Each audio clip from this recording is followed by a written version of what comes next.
જીવાત્માના ભીતર એક ખરાબ વિચાર આવે ની અલગ અલગ દુર્ગુણને જન્મ આપે. આ નિયમ છે. સવારમાં ઉઠીને હું જેવો વિચાર કરું ને એવું મારું કર્મ બને. આરીસામાં આપણે જોતા હોય, તૈયાર થતા હોય, જે રીતે તમે તૈયાર થાવ, હસતા હસતા તૈયાર થાવ તો પૂરો દિવસ આનંદમાં જાય.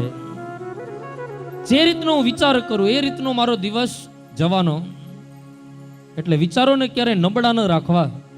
જેના વિચાર મોટા એ વ્યક્તિનું કર્મ મોટું, અને જે વ્યક્તિના કર્મ મોટા હોય એ વ્યક્તિ સમાજમાં અગ્રણીય બને.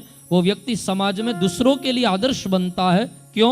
बोले व्यक्ति पैसा थी मोटो नहीं, व्यक्ति एना कर्म थी महान बनतो होय. मारा विचारो नबड़ा न होय. जो विचार नबड़ा हशे तो मारू कर्म नबड़ू बनशे, ने कर्म नबड़ू हशे तो दुनिया मने याद नहीं करे.